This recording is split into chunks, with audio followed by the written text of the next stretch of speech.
Oke, baik. Assalamualaikum warahmatullahi wabarakatuh. Perkenalkan, nama saya Nisha Salma Ramadhani dengan NPM 714230028.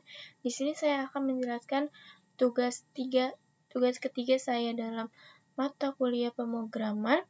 Seperti biasa, di sini saya menggunakan Golang sebagai back-end-nya. Untuk Golang sendiri, pertama-tama kita harus membuka terminal yang ada di sini, new terminal, lalu seperti biasa ya, kita mengetik command init nama project-nya, nama project untuk memulai Golang. Setelah itu kita mengisi file main.go, lalu ketik lagi di terminal go.mod.id, maka nanti akan muncul file go.mod sama go.sum. Oke, mungkin selanjutnya saya akan menjelaskan file main.go yang telah saya buat. Pertama-tama itu kita harus paling penting membuat package mainnya, lalu mengimport log dan mengimport GoFiber, lalu middleware course. Caranya bagaimana? Ini kita ketikkan di terminal seperti go get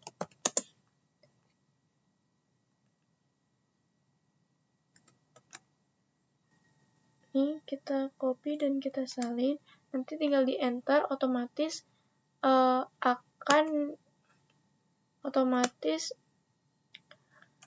GoFiber-nya sudah terimport. Namun kita harus memanggilnya juga di main.go, dimasukkan ke dalam sini. Untuk yang middleware course-nya juga sama tahapannya seperti memanggil GoFiber. Lalu di sini ada var user. User ini untuk menyimpan daftar user. Ada fungsi main, itu ada ini, ada app.userCourse.new, ini untuk mengaktifkan middleware course agar front-end bisa akses server ini dari domain lain. Lalu ada return data user dummy. Kita pertama-tama sebelum memanggilnya di fungsi main, kita harus membuat fungsinya terlebih dahulu. Di sini saya membuat nama fungsi buatan user, lalu isiannya ada nama, alamat, dan nomor telepon. Nah, kita balik lagi ke fungsi main. Ini untuk mengembalikan data dummy-nya itu code-nya seperti ini. Lalu ada return struct itu seperti ini dengan endpoint slash bedain. Nah, sebelumnya juga kita sudah membuat struct-nya menggunakan JSON. Lalu ini ada endpoint ini untuk menerima data user dari front end. Nah, ini endpoint-nya. Lalu ini cosec ctx.bodyPath ini digunakan untuk mengubah JSON body menjadi struct user. Lalu ini yang paling pentingnya untuk menyimpan usernya.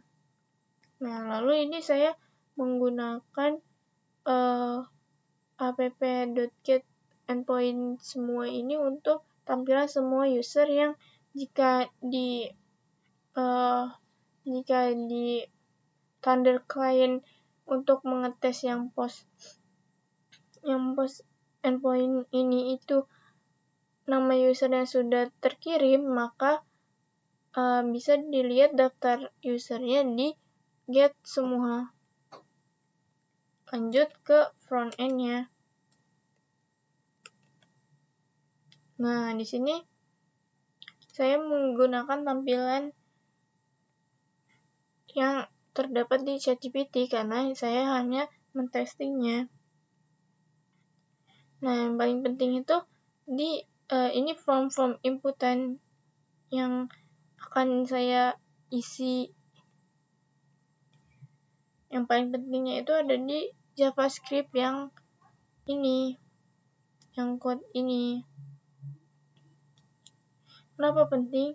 Karena ini adalah kode-kode yang menghubungkan backend dengan front-end-nya. Seperti ini berarti kode untuk mengirim data ke server menggunakan Fetch API. Nah, slash ini.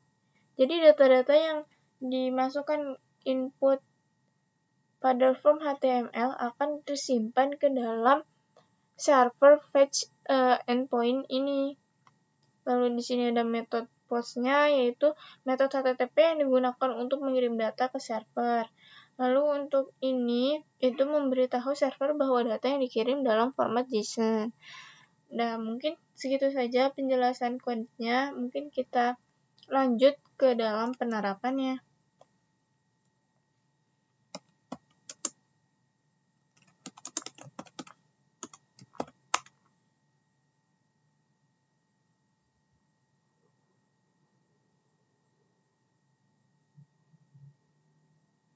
Loading sebentar.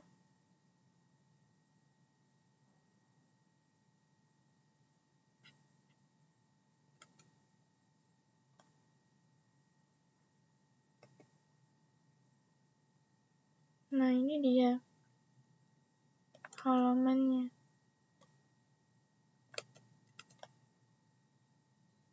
Masih belum bisa. Nah, sudah bisa.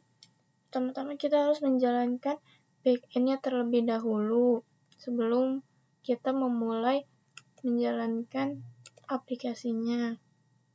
Nah, misalkan namanya Indonesia, alamatnya Ambon, nomor 19, handphone misalkan data 976. Nah, ini data berhasil disimpan. Bagaimana cara kita melihatnya? Kalau itu sudah tersimpan, kita harus mengetesnya di Thunder Client ini. Nah, seperti biasa, ini sebelumnya kita memilih metode post, lalu linknya adalah servernya ini, endpoint ini. Tadi namanya itu Indonesia, lalu Tambun, 1, 2, 3, 4. Nah, ini sudah terkirim. Lalu bagaimana dengan yang lainnya? Kayak semua ini. Ini jika kita send, nah lalu langsung ada daftar-daftar yang terkirim tadi di slash ini itu. Nah, tadi kan saya mengubah nomor HP-nya menjadi berbeda. Nah, itu tersimpan di daftar-daftar yang ada di slash endpoint semua ini. Namun jika kita matikan aplikasi, kita matikan atau kita kontrol C, itu nanti harus diulang dari awal. Harus kita masukkan lagi nama-namanya dari awal untuk melihat daftar-daftar yang ada di sini. Jadi tidak tersimpan otomatis karena belum ada database-nya. Oke, mungkin sekian penjelasan dari saya. Kurang lebihnya mohon maaf. Wassalamualaikum warahmatullahi wabarakatuh.